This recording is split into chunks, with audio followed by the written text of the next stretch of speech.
And for more on this evolving Epstein case, we're being joined now by editor of Trial Lawyer Magazine and Ring of Fire radio host Farron Cousins. Hey there, Farron. Good to see you. Here we are talking about Epstein again. So he was due in a Manhattan courtroom today for this bail hearing.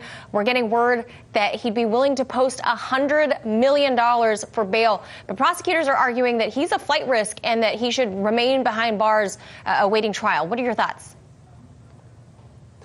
You know, it's interesting. You and I talked about this last week, and at the time I said, listen, a lot more stuff is going to come out in the coming weeks. And that's exactly what happened today at the bail hearing, because obviously these prosecutors were holding all of this information, did not want it to go public for a reason. They did not want to give the defense time to somehow change the public's view, change the judge's view. So that's why today suddenly we learn all this information about the pile of diamonds that he had in the mansion, the fake Saudi Arabian passport with a phony name on it, the piles of cash, the $350,000 he allegedly paid to these co-conspirators for their cooperation, and other instances of witness tampering and intimidation that the prosecution presented today. They did not want to taint anything prior to this bail hearing, and that is why they came into court today locked and loaded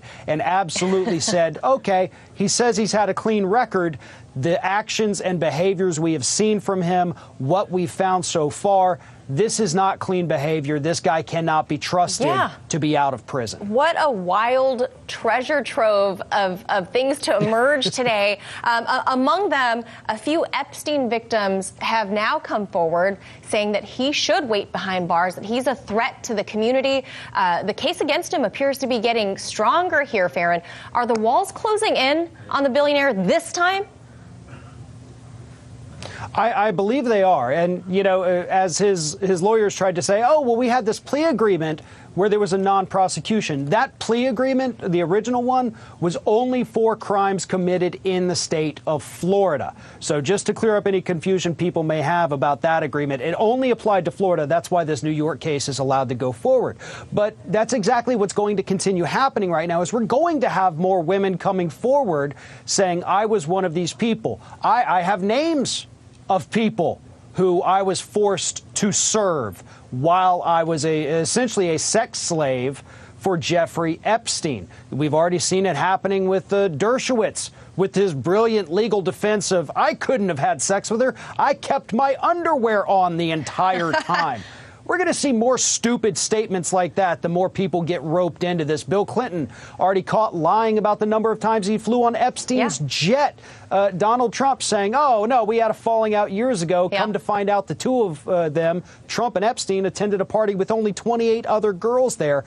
This is going to get so much worse for a lot of very powerful people who have basically been able to, you know, escape scrutiny for this for well over a decade. Yeah, I want to address, you know, you and I have said these women, and we've gotten a lot of backlash from viewers saying they were girls. No, we get it that they were girls, but at the time, but today, they are grown women.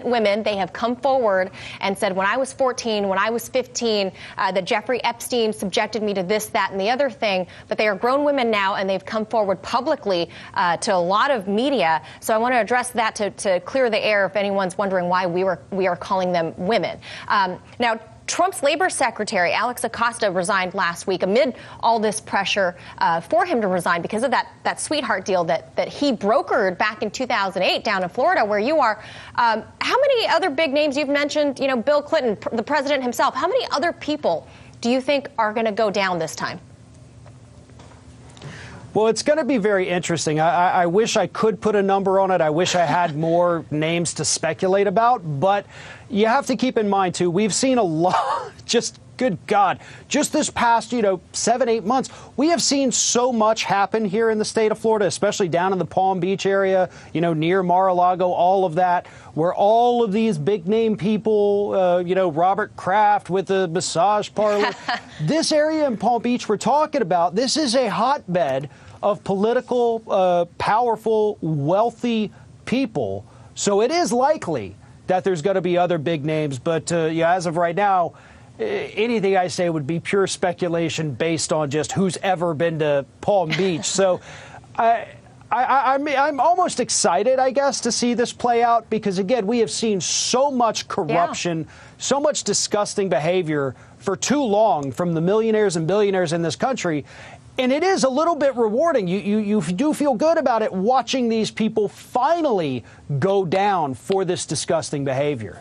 Yeah, kind of a funny, weird remark coming from world-renowned attorney Alan Dershowitz, of all people, to say this couldn't happen. You can't help but laugh. Farron Cousins, always appreciate you spending some time with us. Thank you.